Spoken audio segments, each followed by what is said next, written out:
Bismillahirrahmanirrahim. Pada kesempatan kali ini kita akan membahas penggunaan Python dalam konsep-konsep yang dipelajari dalam kriptografi.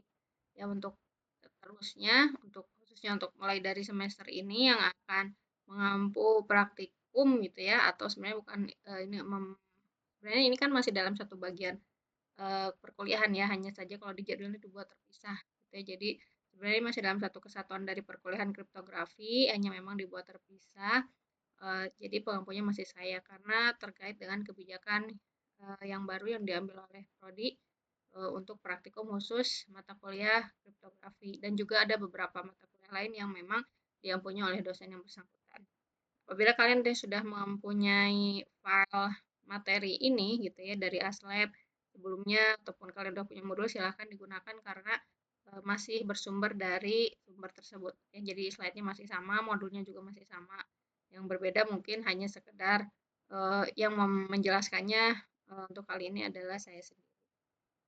Oke, saya tidak akan mengulangi lagi tentang definisi atau cara kerja sandi atau topik-topik yang akan dibahas dalam pertemuan di kriptografinya gitu ya. Pertemuan materi yang akan saya bahas berfokus pada implementasi ke Python-nya ya, supaya tidak berulang. Nah, adapun kalau misalkan ada yang masih belum paham terkait sandi Caesar ataupun topik-topik yang dibahas di sini, silahkan merefer kembali ke video ataupun penjelasan materi yang ada di live khusus untuk materi teorinya ya.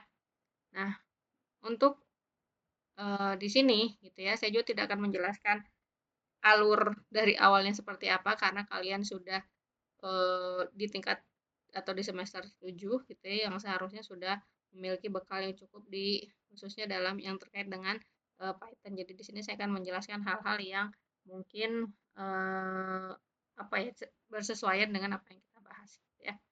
Nah, untuk kita akan mencoba melakukan proses enkripsi gitu ya. Karena secara garis besar yang kita pelajari kriptografi ini adalah mengenkripsi dan dekripsi ya. Adapun secara detail prosesnya itu seperti apa itu disesuaikan dengan topiknya masing-masing. Nah, karena kita masih belajar di kriptografi klasik yang formatnya masih sederhana, yang kita lakukan hanya mengubah satu pesan gitu ya, berubah menjadi suatu bentuk lain gitu ya, sehingga apabila kita menyampaikan pesan itu, harapannya pesan itu tidak akan bisa dibaca atau diketahui oleh orang yang tidak kita atau yang tidak berkepentingan di situ gitu ya. Nah, dari konsep itu kita akan coba, karena kalau misalkan secara teoritis bisa dilakukan, tetapi prakteknya pada hal-hal yang sifatnya sudah banyak gitu ya, pesannya udah banyak, bukannya tidak mungkin untuk dilakukan secara manual, tetapi itu akan memerlukan waktu yang sangat panjang gitu ya. Belum lagi kalau ada kesalahan di dalam proses perhitungannya. Oleh karena itu kita akan menggunakan bantuan dari Python supaya bisa memastikan setiap pergantian gitu ya, atau konversi dari pesan tersebut bisa tetap betul dan sesuai dengan konsep yang digunakan gitu ya. Jangan sampai misalkan kita mau menggunakan sandi Caesar tapi ternyata kalau manual itu bisa jadi kita terlupa, oh tadi kita sebenarnya lagi ngubahnya pakai kuncinya apa ya gitu. Tapi kalau di Python ya kita udah set dulu di atas nih, di atas kita set, di awal itu kita set mau seperti apa yang akan kita lakukan, nanti pesannya itu tinggal mengikuti. Nah, yang akan saya contohkan atau yang saya berikan gambaran ini akan bersesuaian dengan apa yang saya berikan pada materi teorinya. Nah, di sini misalkan kita definisikan dulu variabel karakter. Ya, karakter ini isinya adalah seluruh alfabet dari A sampai Z. Nah, karakter pertamanya yaitu A, kita pasangkan dengan 0. Ini juga sebenarnya suatu ketetapan ya. Kita mau memadankan A-nya dengan 0 atau seperti apa. Nah, di sini supaya sama dengan apa yang kita pelajari di sesi teorinya, kita padankan A-nya dengan 0, B1 dan seterusnya. Gitu ya. Nah, selanjutnya di sini kita minta inputkan plain text-nya ya. Kita buat suatu suatu perintah yang meminta gitu ya, jadi M-nya masuk ke situ tadi. Yang meminta untuk user gitu ya untuk memasukkan plain text yang akan digunakan gitu. Nah, ini plain text ini akan kita konversi menggunakan sandi sesar. Nah, setelah itu si ciphertext-nya dia akan muncul seperti apa gitu ya, nanti seperti ini. Nah, untuk proses di dalamnya kita kita berpegangan pada rumus yang sudah kita pelajari sebelumnya, yaitu ini proses enkripsinya ya. Nah, dengan mengimplementasikannya ke dalam ini. Jadi untuk karakter di plain text jika ada lakukan enkripsi gitu ya. Enkripsinya itu adalah seperti ini prosesnya. Nah, yang pertama itu adalah kita mencari indeks huruf ya. Jadi dengan menggunakan karakter dot index ini char ya, karakter dot index ini. Nah, indeks inilah yang disebut dengan PI ya, PI di sini. Kalau di sini supaya ini ya simple aja PI biasa seperti ini. Nah, selanjutnya kita lakukan enkripsinya dengan rumus yang tadi, rumus yang ini. Nah, jadi setiap huruf nanti akan digeser sebanyak 3 langkah. Ini nanti disesuaikan tergantung dengan yang mau kalian gunakan seperti apa. Jika huruf tidak ada di dalam karakter yang tadi sudah didefinisikan, gitu ya, misalkan ada spasi, itu huruf kecil atau hal-hal yang lainnya, si program ini dia tidak akan bisa mengenkripsi. Jadi dia akan langsung menuliskan apa adanya ke dalam ciphertext-nya. Gitu ya. Jadi memang untuk yang dasar ini kita batasi karakternya sampai A sampai Z. Nanti kalau misalkan untuk yang lebih besarnya gitu ya, nanti kita akan pelajari bagaimana ada yang disebut dengan kode ASCII gitu ya. Kode ASCII itu yang menghimpun ada huruf-huruf, ada karakter lainnya gitu. Nanti juga bisa diakomodir kalau memang di sini tapi di sini untuk simplifikasi dan kalian bisa memahami secara garis besar cara kerjanya. Nah, kita cara kerja baik secara teoritis maupun di sini ya. Makanya kita gunakan A sampai Z aja dulu gitu. Dan adapun spasi itu secara secara apa ya intuitif kita melihat oh ini tuh ada spasi gitu ya. Nah, kemudian di sini kita akan melakukan proses dekripsinya. Dekripsi itu membalikkan ya, membalikkan dari yang tadinya ciphertext jadi plain text. Jadi kalau kita dapat pesan, suatu pesan yang sudah diubah atau dikodekan, kita perlu tahu, kita mau tahu pesan aslinya itu prosesnya dekripsi. Nah, dekripsi ini juga berjalan sebenarnya mirip dengan yang tadi, tetapi kita sesuaikan rumusnya. Rumusnya itu adalah ini ya, seperti yang sudah dijelaskan juga di kelas. Nah, ini yang secara ini masih sama juga seperti yang tadi ya, hanya sekedar penyesuaian dari rumus. Nah, kemudian selanjutnya kita akan membahas itu ya untuk yang sandi shift atau shift cipher ya. Shift cipher ini untuk awalnya mirip-mirip ya, kita definisikan dulu karakternya itu mau sampai mana gitu. Kemudian seperti bahasanya kan atau yang sudah kalian juga peroleh di materi tadi, rumusnya itu seperti apa, kita akan masukkan kalau untuk proses enkripsinya masukkan plain text sehingga nanti yang keluar itu adalah ciphertext. Nah, rumusnya adalah ini. Jadi rumusnya itu gitu ya, K-nya itu boleh berapa saja, artinya nanti kita yang tentukan. Kalau tadi kita tentukan dulu di awal. Sedangkan ini itu ya bebas aja K-nya tinggal berapa gitu ya. Nah, ini juga masih mirip bekerjanya dengan seperti yang tadi. Ini tinggal disesuaikan saja. Jadi sebenarnya kalau kalian sudah bisa memahami yang tadi, yang ini tinggal disesuaikan dengan rumusnya saja. Ini sebagai catatan ya, apa yang saya sampaikan ini adalah salah satu opsi yang versi sederhananya. Gitu ya, versi sederhananya kalian tentu saja bisa berkreasi dalam membuat skripnya gitu. Misalkan kalian ingin memunculkan apa gitu di situ atau ingin menambahkan apa atau karakter yang mau ditambahkan silakan boleh saja gitu ya. Tapi untuk di awal-awal mungkin kita akan ikuti saja dulu sesuai dengan contohnya. Nah, nanti untuk kreasi-kreasi yang ingin kalian lakukan bisa dilakukan pada pembahasan tugas. Nah, kemudian ini adalah proses deskripsinya, ya. Jadi sekalian sebenarnya bisa tinggal copy paste kemudian ganti saja, nanti akan keluar hasilnya seperti ini. Jadi untuk tugas yang di kelas yang sudah saya berikan kan untuk yang namanya panjang, nanti tugasnya terkait itu, ya. Kemudian untuk sandi substitusi, di sini contoh plain text-nya adalah rumah di Jatinangor itu random. Rumah di Jatinangor random. Cipher text-nya maunya kita mau memperoleh cipher text, kemudian nanti setelah cipher text itu diinputkan juga apa namanya kita bisa mengetahui plain text-nya seperti apa. Nah, untuk yang sandi substitusi di sini ada sedikit perbedaan. Perbedaannya juga sebenarnya hanya dari apa namanya skripnya yang ininya ya langkah-langkahnya sedikit gitu ya. Di sini kita masukkan dulu fungsi dapatkan kunci valid ya. Itu akan dia meminta input dari usernya supaya mendapatkan kunci yang benar gitu ya. Nah, jadi yang pertama si program ini dia akan meminta pengguna untuk masukkan kunci substitusi melalui perintah input gitu ya, input. Kemudian dia akan mengecek beberapa hal yang penting. Nah, panjang kuncinya itu disesuaikan sebenarnya ya.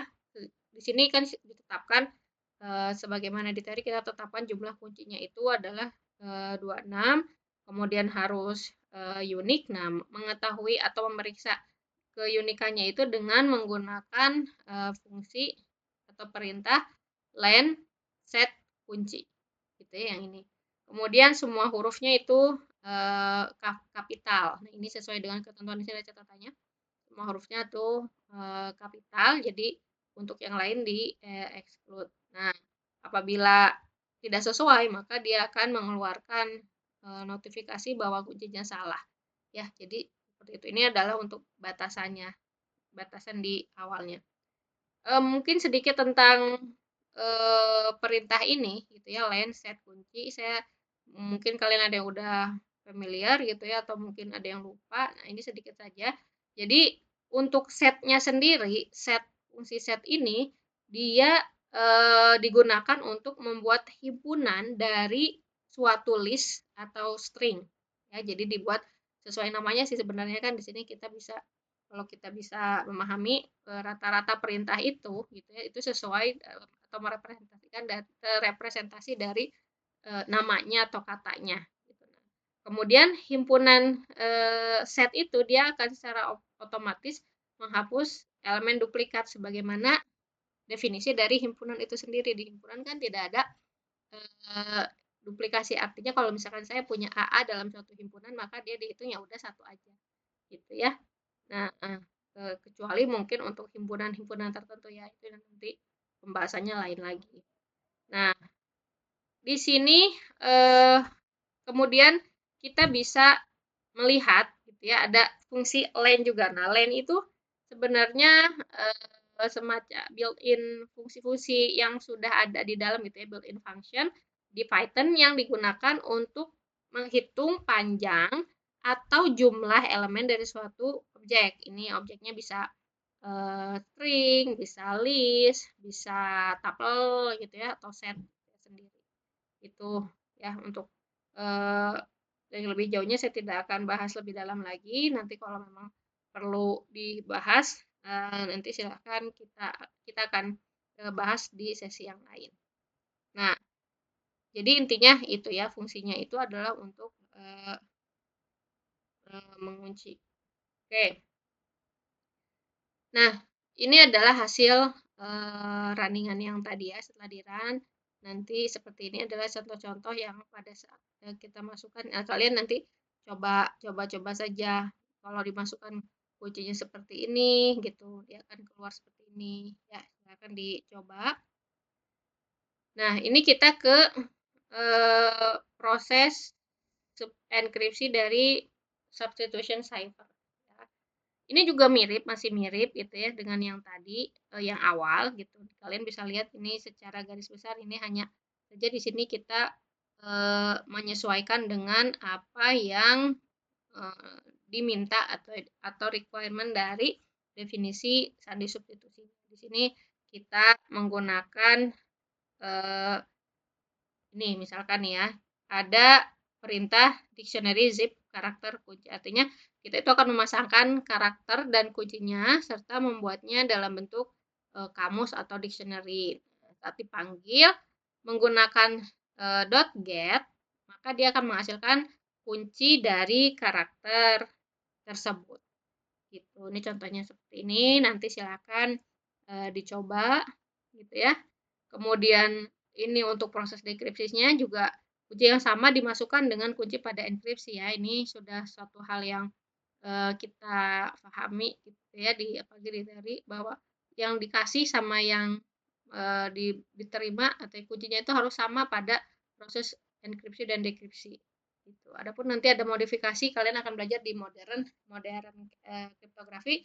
Si kuncinya itu bisa jadi berbeda gitu ya yang dikirim itu. Jadi istilahnya seperti kunci apa namanya tuh, kunci apa namanya, pura-pura bukan pura-pura apa ya, kunci penyamaran lah gitu ya, samar-samar. Artinya pada saat ada orang melihat, oh itu kuncinya gitu ya, kemudian dicoba, bisa jadi tidak bisa langsung ketahuan, ternyata ada kunci lagi yang lainnya gitu. Ya itu yang disebut kunci, bahasa Indonesia saya lupa, kunci apa ya, kunci penyamaran ya kalau saya tidak salah ya.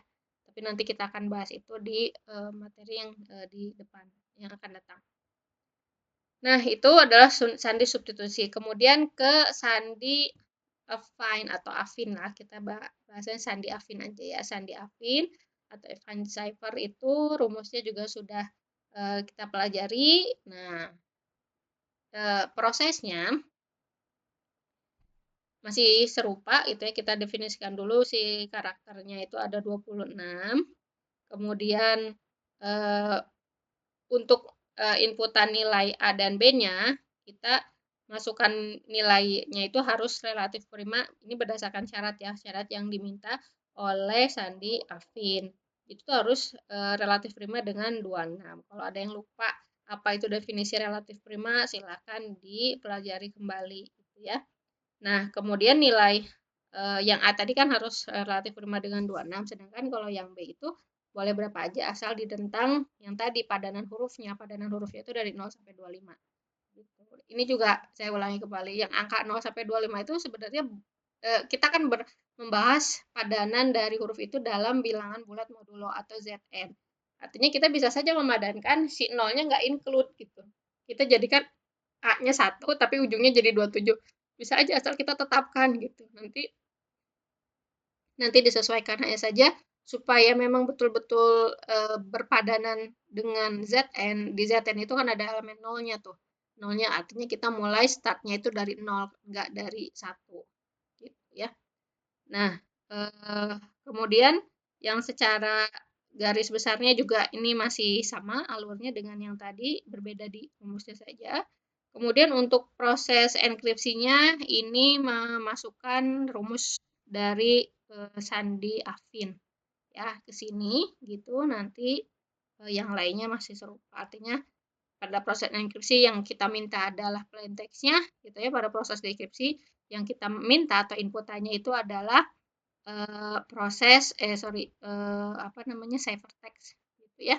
Nah, kemudian sebelum ke sana kita harus membuat dulu fungsi modularnya atau modular balikannya atau modular inverse untuk A mod M, dan ini yang juga kadang jadi PR ya. PR-nya itu adalah kadang mencari inverse-nya itu kalau secara manual ya, secara manual itu bukan hal yang apa ya, pendek gitu ya langkahnya. Kalau gampang mungkin kita tinggal nyari aja, coba-coba operasinya ya gitu-gitu aja. Tapi bisa jadi dalam percobaan keberapa gitu kita baru nemu oh inverse-nya ini gitu ya. Nah, ini juga bisa menjadi salah satu solusi supaya kita bisa memperoleh nilai dari inverse-nya itu dengan cepat gitu ya.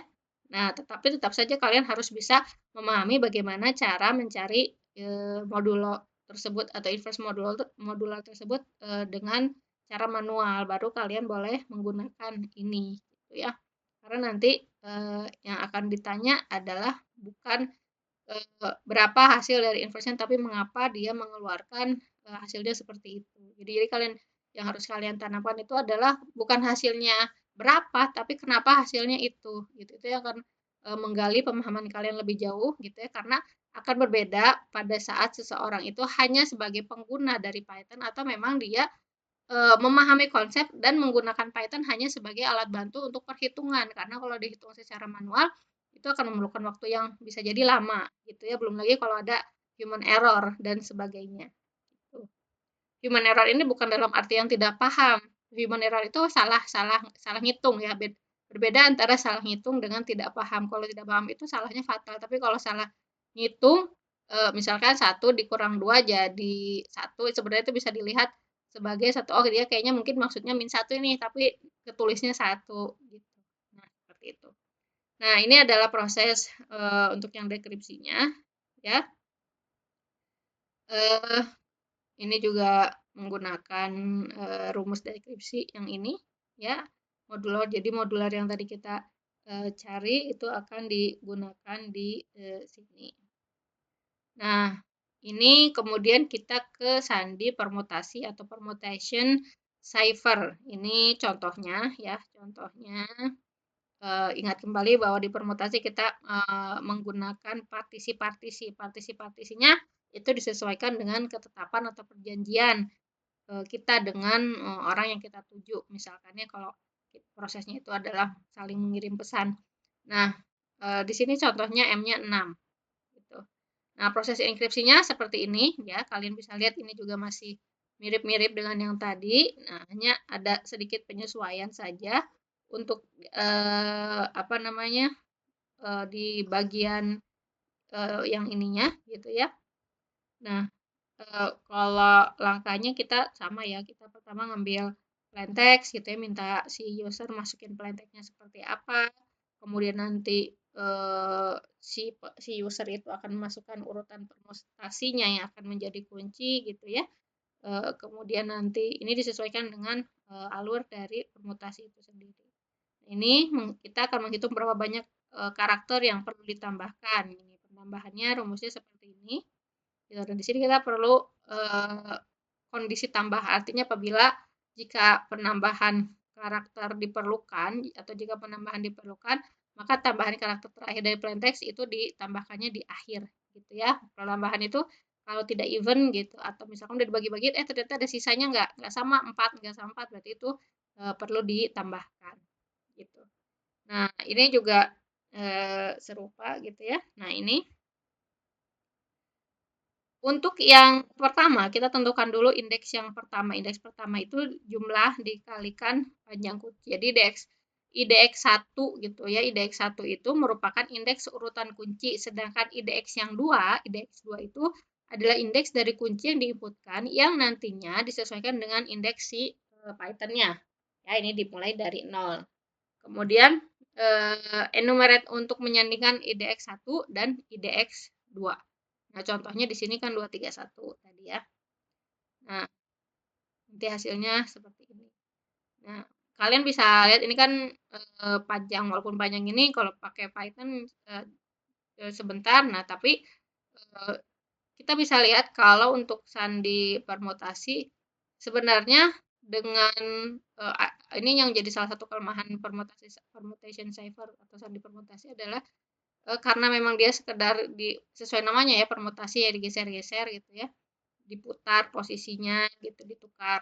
Nah, kita bisa secara apa ya, mungkin bahkan untuk orang dengan level tertentu bisa terlihat karena ini bagi saya langsung kelihatan nih ininya. Oh, kalau disusun bisa jadi juga katanya ketahuan gitu. Nah, itu tapi kan prosesnya mudah gitu ya, prosesnya itu mudah dilakukan dan itu yang jadi salah satu hal yang dipertimbangkan pada proses kriptografi, yaitu mudahnya dilakukan. Tetapi yang jadi tantangan mudah itu kadang-kadang berbanding lurus dengan kelemahan dari tingkat keamanannya. Gitu. Nah, itu yang selalu diperbarui oleh para peneliti. Gimana caranya bikin proses enkripsi dekripsi yang nggak terlalu ribet gitu ya, yang simple, tetapi tingkat keamanannya tinggi. Simple itu artinya si pengguna ya cukup melakukan step-stepnya itu tidak ribet ya. Karena ya kita bisa saja memodifikasi suatu proses kriptografi misalnya ya. Kita modifikasi permutasi, langkah-langkah permutasi, kemudian nanti masuk ke cipher gitu ya, kemudian nanti selanjutnya dan seterusnya bisa saja, tetapi kalau misalkan dilakukan itu semua, apakah prosesnya itu berbanding lurus dengan tingkat keamanannya gitu. Bisa jadi aman tapi prosesnya susah nih di awal, jangan-jangan si penggunanya juga malah jadi bingung gitu ya. Nah, seperti itu. Ini adalah kunci atau urutan permutasi sama dengan yang diinput saat enkripsi permutasi tanpa harus melakukan invert secara manual. Seperti ini ya. Kita memanfaatkan perangkat lunak gitu ya, komputer untuk bisa melakukan pekerjaan kita, tetapi bukan jadi pengganti otak kita. Jadi hanya sebagai betul-betul alat bantu gitu ya. Kalau kita eh, eh, apa namanya betul-betul menyerahkan hanya sebatas ini kan, kalau kalau skripsi sebenarnya apalagi di zaman sekarang gitu sangat mudah dibuat gitu. Tapi yang jadi PR itu adalah apakah kita memahami proses yang ada di dalam situ. Seperti ini nih. Ini kenapa sih harus kita nentuin indeks pertama, tujuan itu untuk apa gitu ya. Jadi nanti yang akan kalau kalian mau membuat modifikasi ataupun menggunakan ini pada soal kalian, kalian juga harus memahami yang pertama ini untuk apa. Misalkan ya, ini loop untuk setiap blok itu maksudnya apa gitu. Ya, itu yang jadi PR. Nah, ini adalah latihannya. Jadi silahkan kalian gunakan Python untuk melakukan proses yang sudah kalian lakukan secara manual, kemudian memverifikasi apakah hasil pekerjaan kalian juga itu sudah betul atau belum. Nah, karena kita masih prosesnya dalam tahap belajar gitu ya, jadi kalian juga jangan dulu misalkan ya bikin script, bikin perintah di Python. Kemudian ternyata nggak sama hasilnya dengan apa yang kalian kerjakan. Bukan berarti apa yang kalian kerjakan secara manual itu sudah pasti salah. Bisa jadi yang salah itu adalah pada saat kalian memasukkan perintah di Python-nya gitu ya, karena kita masih belajar artinya masing-masing itu harus melakukan verifikasi baik secara manual kita cek lagi gitu ya, yang menggunakan Python juga kita cek lagi betul nggak ya urutan langkahnya, kemudian rumus yang saya masukkan udah betul atau tidak gitu, jadi sama-sama dicek. Oke, untuk penjelasan di pertemuan ini saya cukupkan dulu, insya Allah kita akan lanjutkan di pembahasan yang akan datang. Silahkan dicoba gitu ya dan juga dipahami setiap langkahnya. Wabillahi taufiq wal hidayah. Assalamualaikum warahmatullahi wabarakatuh.